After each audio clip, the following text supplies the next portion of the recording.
What's going on, guys? It's Jimmy here. So, former President Donald Trump, got this looming case over him where he is actually indicted now.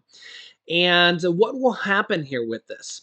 Also, I'm going to bring in his former Attorney General, Bill Barr, who has some very interesting points of view here on this case where former President Donald Trump is indicted and for felonies, 34 accounts here. But also, he says that Trump should be worried about a different case, even more so. So remember, Trump has multiple different legal issues to be concerned about here. And what he should be concerned about, even more so here going forward. Um, and whether or not this is political ammunition just by the Democrats or not here. Take a listen here and let me know your thoughts on this. And we're joined now by Donald Trump's former Attorney General, Bill Barr. Sir, thank you for joining us. I heard you right before this indictment was unsealed saying that the case was pathetically weak. Now that you've had a chance to see the actual indictment and the statement of fact that went along with it, do you still think there's no merit to this case? Yeah, I don't think it has any merit. I think it is transparently an abuse of prosecutorial power to accomplish a political end. And I think it's an unjust case. That's not to say that every legal challenge that the president faces is unjustified, but this one especially is.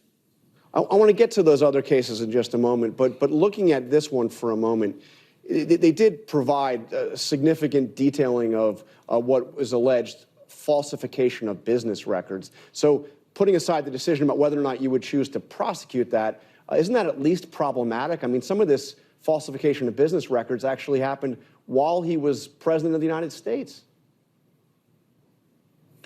Well, it's a crime. Falsifying a business record is a crime if it is part of a fraudulent scheme. If it was fraud, it was committed in the course of fraud.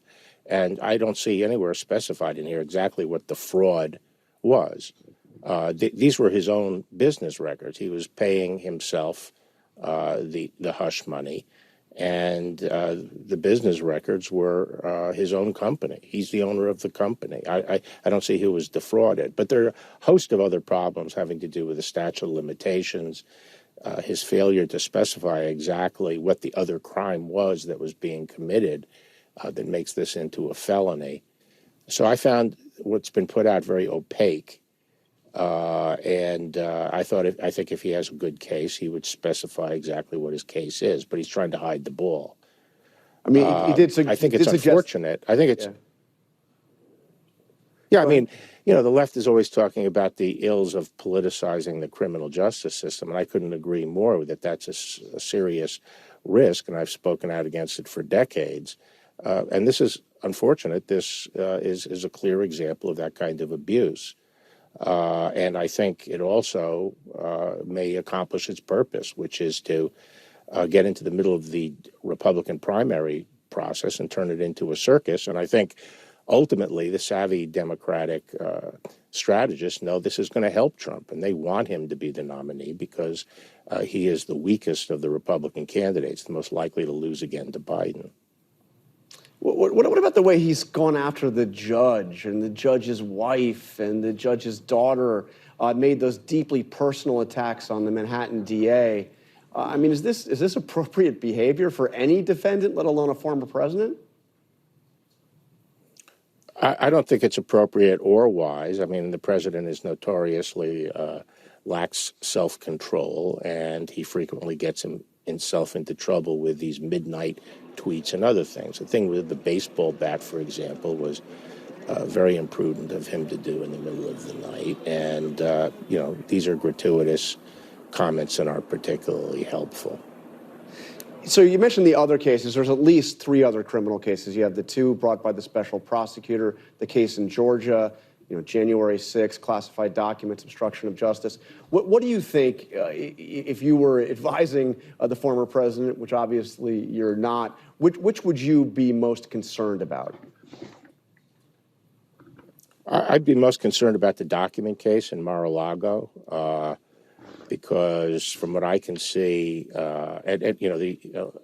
when it first came out, a lot of Republicans manned the ramparts and were dumping all over the FBI and the government.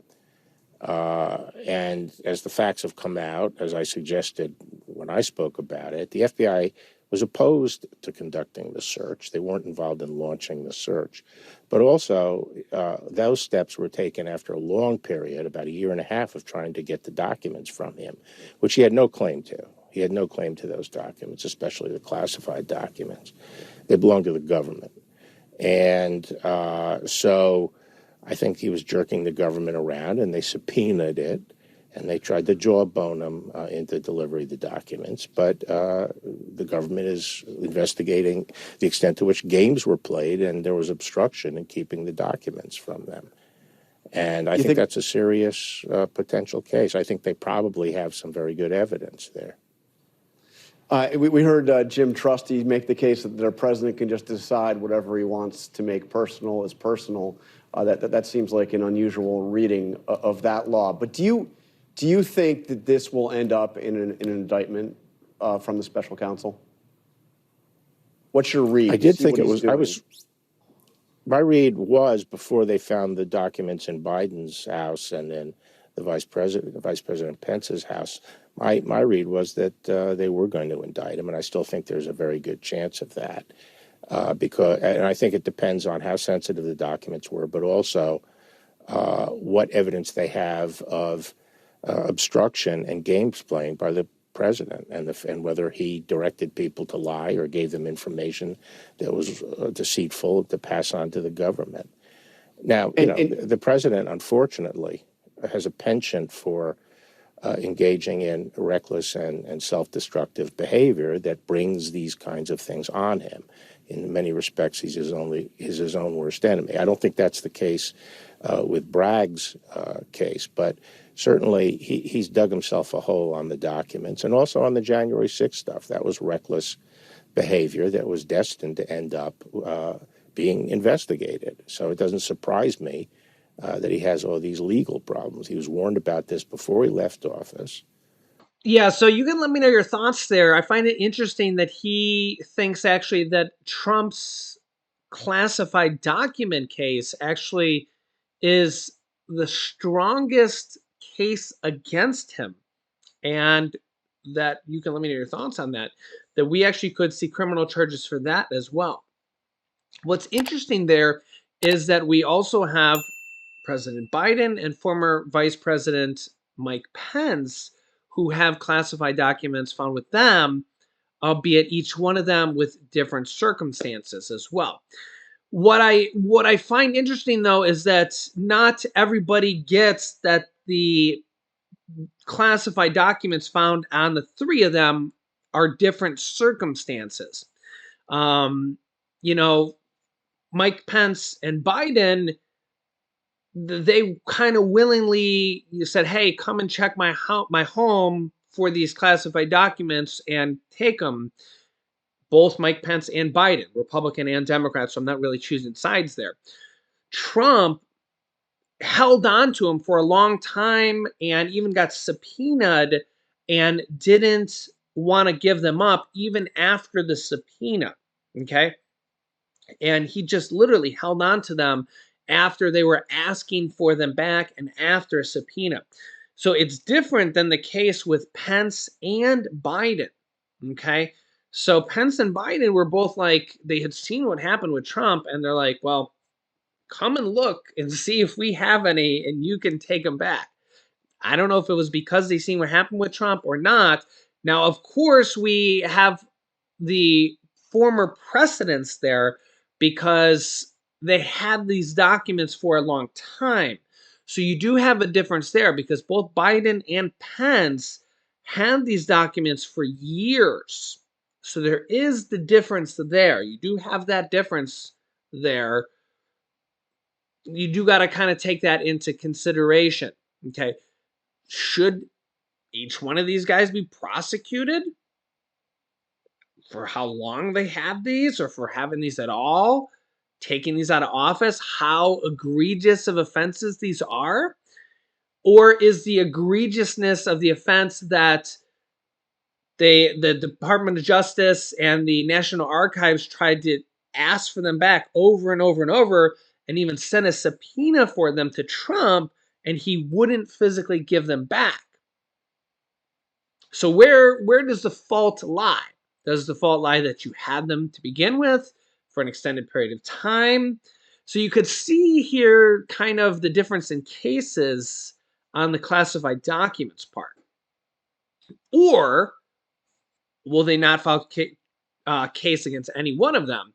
In my opinion, and I've stated this here previously, I wouldn't press charges against any one of them because I don't think it looks good to file charges against a president of the United States or a vice president of the United States, Biden, Trump, or Mike Pence, because these are figureheads of the presidents from our figureheads of our country. Okay.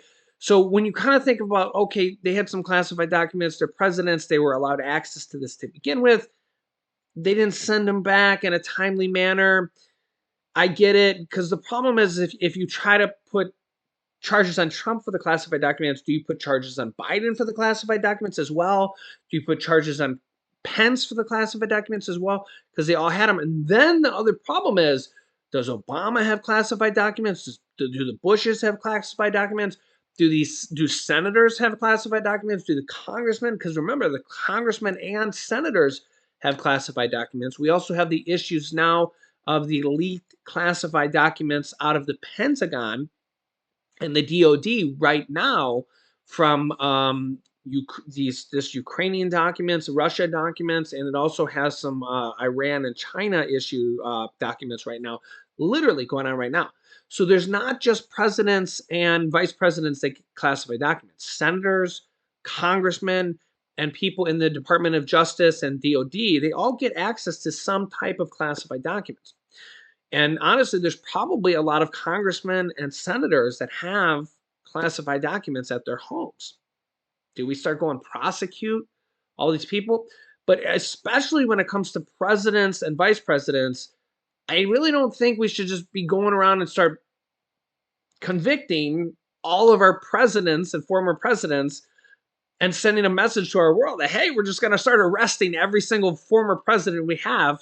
We're just making a mockery of our United States. And if we do this, if we start doing this to our presidents, I mean, Biden, Pence, and Trump have all been found with classified documents, and they haven't even looked at Obama and the Bushes. I mean, Jimmy Carter is the oldest president alive. I think the guy's near 100. So, yeah, do we go and investigate him and say, hey, you're 90, I think he's 98 years old. Do we say, hey, what classified documents do you have? We should arrest you. Yeah, it just sets a bad precedence for us. But I don't know. They might do this. So you can let me know your thoughts here in the comments, and I'll keep you up to date here with everything going on here. So if you haven't yet, make sure to subscribe down below. Click the bell icon so you don't miss out on new videos. And don't forget to like and share these as well. Here's some videos you should watch next. The government just announced they want to take away your rights on multiple different issues. You can click this video here to see that. Or you can click here to see the nuclear warning that was just given to Americans. Thanks for watching, guys, and I'll see you in the next video.